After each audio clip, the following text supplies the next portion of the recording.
wahai orang-orang baik, kalian kan orang baik ini, yang lebih mudah tertipu. Ini hati-hati, biasanya orang baik, mukmin yang sudah merasa di jalan yang benar, itu biasanya terlalu besar rojaknya, sehingga sembrono, bersandar pada ampunannya Allah saja. Ini termasuk orang yang tertipu. Alah, nanti semua masuk surga kok. Alah, ya misalnya memang benar begitu, tapi jangan kemudian konotasinya aku mau ngapain saja, sembrono saja boleh lah, nanti tetap masuk surga kok. Ini yang tidak boleh. Kalau kita punya mental seperti itu, berarti kita orang yang tertipu. Hati-hati dengan rumus, alah Allah itu maha penyayang kok, diampuni, dosa kecil-kecil gitu aja. Wudhu saja rontok semua dosanya. Bahwa mungkin dengan wudhu dosa kita rontok, tapi yang bahaya adalah kesembronoan kita, peremehan kita pada dosa-dosa. Nah, itu yang tidak boleh, bersandar pada ampunan Allah saja. Jangan-jangan ini yang membuat Allah tidak ridho pada kita. Kata Imam Ghazali yang kedua, bersandar pada kebaikan gurunya atau orang tuanya. Gurumu sih hebat, tapi kan tidak mesti kamu sehebat dia kalau tidak menjalankan amal baik sebagaimana mereka. Orang tuamu juga hebat, tapi mengandalkan orang tua, mengandalkan guru tidak cukup. Hari ini kan sering itu di medsos itu pertandingan. Wah, lebih bagus ustadzku dong, wah lebih lurus guruku dong, wah lebih... Nggak, guru-guru kalian itu orang hebat semua, orang canggih semua, pasti orang-orang soleh semua. Yang penting kalian itu loh, sudah meneladani apa dari mereka? Sudah mendekatkan kualitas dirimu selevel mereka atau belum? Kata Imam Ghazali, barang siapa mengira dirinya selamat dengan ketakwaan ayahnya, berarti ia sama dengan orang yang mengira dirinya akan kenyang jika ayahnya makan, atau merasa hilang dahaganya jika ayahnya minum. Yo, bapaknya yang makan terus kita yang kenyang, apa bisa begitu, kata Imam Ghazali. Ya ustadzmu hebat, orang tuamu hebat, tapi kalau kamu hanya membanggakan mereka dan tidak ngapa-ngapain, yo kamu tidak selevel mereka. Tidak berarti kamu selamat dengan mengikuti ustadz yang hebat yang selamat. Karena kuncinya selamat itu ya dengan menjalankan kebaikan-kebaikan seperti mereka. Tidak hanya sekedar followernya. Pak, saya sudah subscribe loh Pak. Tidak hanya itu. Kalau sekedar subscribe terus selamat itu ya, kamu subscribe saja orang baik-baik, para aulia, para ulama, terus mesti selamat. Tidak begitu rumusnya. Mereka itu teladan, kamu tiru, kamu serap ilmunya untuk peningkatan kualitas dirimu. Orang tertipu yang lain, kata Imam Ghazali, merasa amalnya lebih banyak yang baik. Jadi merasa amal baiknya lebih banyak. Saya itu lebih banyak amal baiknya, Pak. Saya tidak tahu, jangan-jangan yang hadir malam hari ini juga diam-diam merasa saya itu orang baik kok Pak. Berarti kebaikan saya lebih banyak. Kata siapa? Kata Imam Ghazali, seperti orang yang meletakkan 10 dirham di satu sisi timbangan dan 1000 dirham di sisi yang lain. Namun dia menginginkan timbangan tersebut condong ke arah timbangan yang berisi 10 dirham. Ini adalah kebodohan yang luar biasa, kata Imam Ghazali. Akan lebih positif kalau kalian merasa masih harus banyak nambah kebaikan. Karena orang yang merasa amal baiknya lebih banyak itu biasanya terus males-malesan. Tidak terlalu semangat melakukan kebaikan. Itulah mengapa disebut orang yang tertipu. Dan terakhir, banyak orang yang menghitung amal baiknya saja. Yang jeleknya tidak dia hitung. Begitu dia puasa, begitu dia sholat malam, begitu dia sodako, diinget-inget terus, dihitung terus.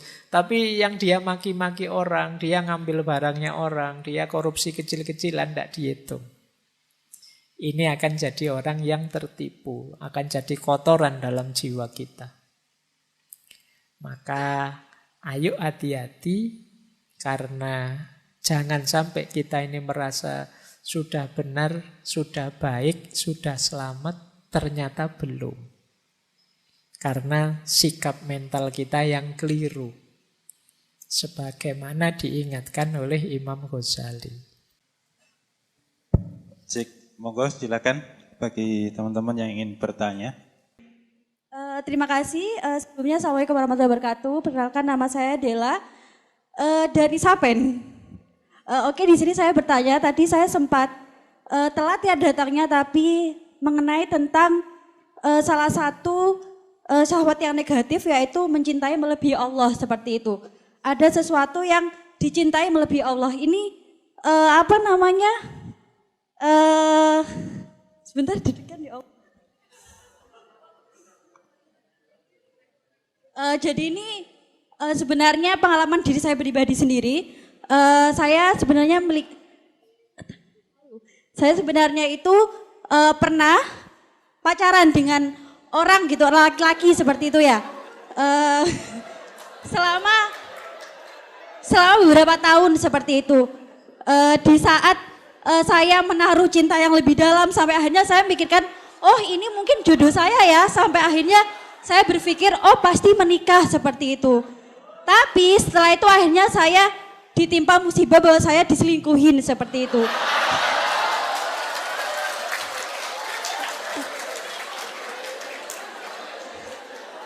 Oke. Ya.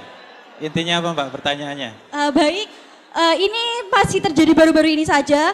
Akhirnya pada saat itu saya mengalami sakit selama 1 bulan.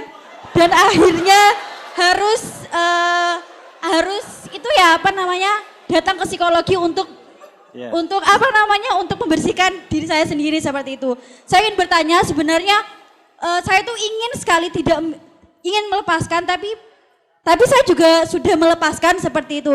Tapi kadang-kadang di saat malam hari seperti itu saya merasa kayak wah ini berat banget. Tapi di saat saya pagi ke siang sore gitu, saya benar-benar kayak menyibukkan diri untuk menggapai cita-cita saya seperti itu. Tapi setelah malam itu benar-benar kayak semua itu kayak bergonjang-ganjing lagi, kayak ini nggak bisa seperti itu. Jadi saya sebenarnya itu, apakah saya sendiri itu mempunyai penyakit hati yang akhirnya saya nggak bisa melepaskan dia karena hubungan saya yang terlampau cukup 6 tahun seperti itu. Dan saya merasa ingin itu bebas seperti itu aja, Kak. Karena saya merasa kayak, oh nggak bisa, saya pokoknya mau sama dia karena dia jodoh saya seperti itu. Oke. Bisa? Cukup Mbak? Oke cukup, terima kasih. Terima kasih. Sebelumnya mohon maaf ya teman-teman. Assalamualaikum warahmatullahi wabarakatuh. Berat ini kalau enggak. Ya berat enggak berat sih, biasa saja kalau saya. Berarti kemarin itu waktu jatuh cinta, waktu bersama-sama itu sungguh-sungguh. Berarti Mbak Dela ini orang baik. Ya. Nggak iseng. Jadi kalau dia bilang jatuh cinta ya memang cinta beneran, nggak palsu, nggak gombal. Jadi memang ada seriusnya. Ya tentu saja ketika kita serius kemudian lepas, itu ya susah untuk segera lupa. Dan itu manusiawi, wong kita ndak amnesia. Ya tetap ingat terus tentu saja. Terbarang bayang iya, wong banyak kenangan indah bersama. Jadi wajar. Dan itu jangan heran, itu nanti bisa sampai Mbak Dela tua itu teringat terus. Ndak masalah. Ingat itu kan ndak masalah. Tapi pastikan akal kita tetap sehat, jiwa kita tetap sehat, jangan nabrak norma dan nilai. Pastikan 3 ini saja, bahwa kangen tidak masalah, oke. Bahwa ingat terus, terbayang-bayang terus tidak masalah. Tapi akal sehat, jiwa sehat tetap hidupkan. Jangan nabrak norma juga, jangan saking kangennya terus melakukan hal-hal yang tidak boleh. Jadi apalagi kalau dia sudah dapat pasangan baru. Ya, itu lebih pahit lagi, lebih sakit lagi. Tapi nikmatilah rasa sakit itu. Nikmatilah rasa kangen itu sambil tetap memegangi bersihnya jiwa, jernihnya pikiran. Tidak apa-apa. Nanti sampai pada titik ketika dia hadir di pikiran, silahkan hadir. Dia mau pergi juga silahkan. Ketika dia terbayang-bayang, ya saya akui, aku ingat kamu, tapi ya sudah. Terus saya punya hidupku sendiri, saya lanjutkan hidupku. Tidak usah menghabiskan banyak energi untuk melawan kehadirannya, ingatan tentang dia. Tidak perlu lumpuhkanlah ingatanku, tidak usah. Ya. Jadi kalau masih ingat ya ingat saja, tidak apa-apa. Tapi terus biarkan dia lewat. Karena biasanya pikiran itu kalau dilawan dia malah hadir. Kalau saya misalnya sampean ya tak suruh coba teman-teman malam hari ini tolong jangan berpikir tentang gajah yang warnanya pink ya. Oh itu malah gajah warna pink muncul di kepalamu. Jangan dilarang, jangan dilawan. Biar saja. Mau hadir silahkan, mau pergi silahkan. Jadi datang tak diundang, pulang tak diantar. Jadi silahkan saja. Nah itu lama-lama pikiranmu juga tidak akan menganggap itu istimewa. Lama-lama akan lewat begitu saja. Nah, masih terbayang-bayang mantan ya? Iya sih, tapi ya biasalah itu. Jadi lama-lama jadi biasa. Tidak dipahami sebagai sesuatu yang luar biasa. Wong yo jangankan yang mantan, wong teman kita yang dulu, guru-guru kita yang dulu nempeleng kita, atau teman apa, itu kita juga masih ingat. Jadi tidak ada istimewa-istimewanya kalau dia teringat terus. Banyak hal yang teringat terus kok dalam pikiran kita juga. Nah, jadi yang bikin teman-teman gelisah kan karena terlalu menganggapnya istimewa kehadiran dia di pikiran kita. Biasa saja. Itu menurut saya bisa lebih cepat membuat kita move on. Oke, silahkan datang, pergi juga silahkan.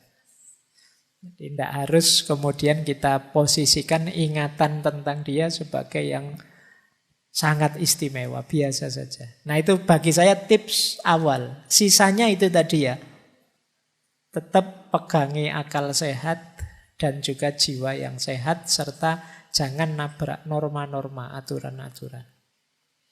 Biar tidak menyesal nantinya.